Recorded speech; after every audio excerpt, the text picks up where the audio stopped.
Garcia. I'm with Xerox Corporation. And you want me to go a little bit further? Yeah. From Los Angeles, immigrant family. Spent a few years in the military. Went to the University of Southern California. 26 years with Xerox. Great. Thank you. Okay, folks, this is what I want to do.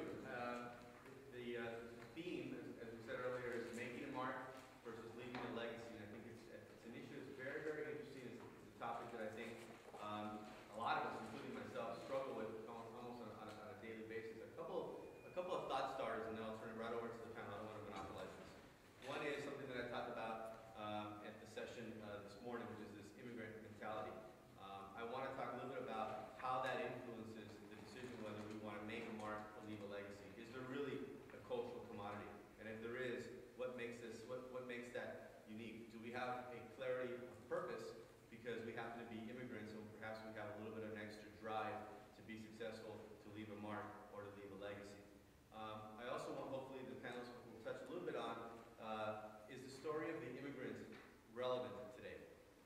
Given the political debate, given the census that's coming out, do we feel that the immigrant story is as relevant today as it was 50, 100 years ago? Do we have a unique perspective to that story that we could bring to bear, and how that connects with the workplace, and also connects with the idea of leaving making a mark and leaving a legacy? And the third piece that I want to focus on a little bit today is, does corporate America truly embrace diversity and inclusion?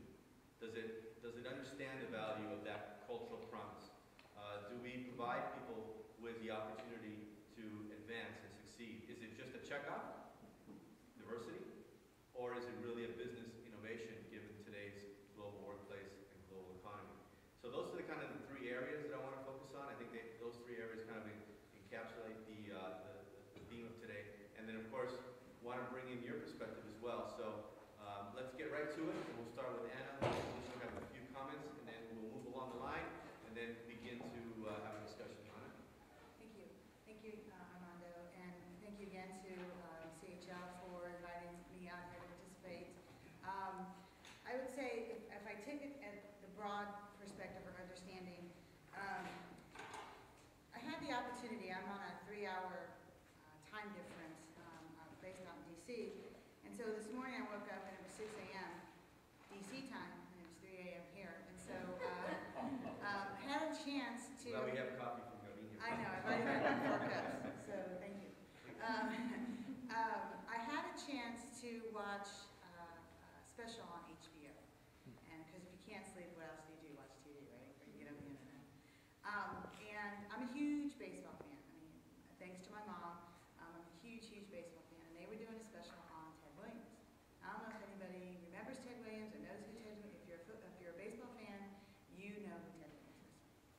And as I'm watching the program, it talked about Ted Williams and his legacy, and how it evolved from his playing years to his older years.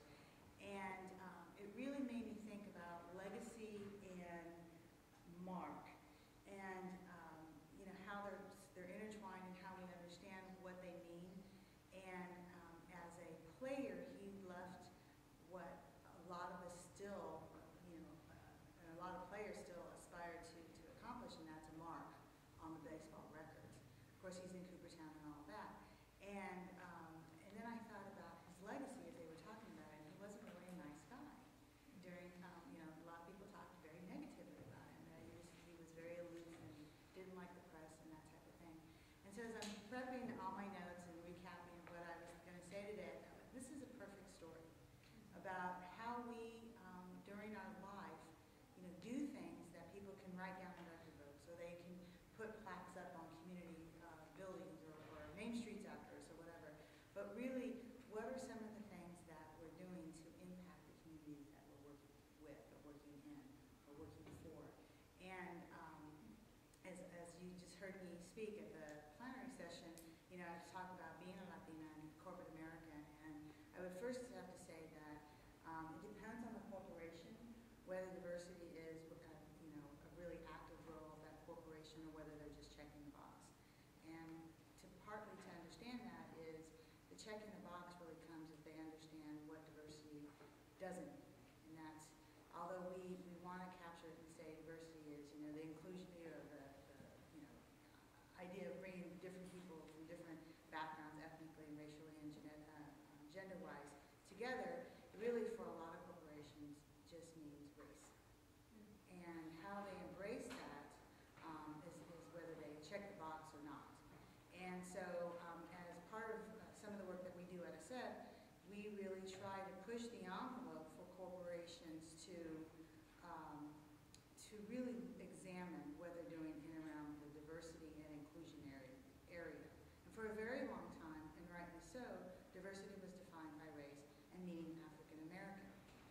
And rightly so, the reason I say that is because it was the African American community that really pushed corporations in the 70s to really change how they were working with employees and being more accountable to including that population into the workplace. And so now that we're 30, you know, some odd years later after that movement, we have to really kind of sit back and re-examine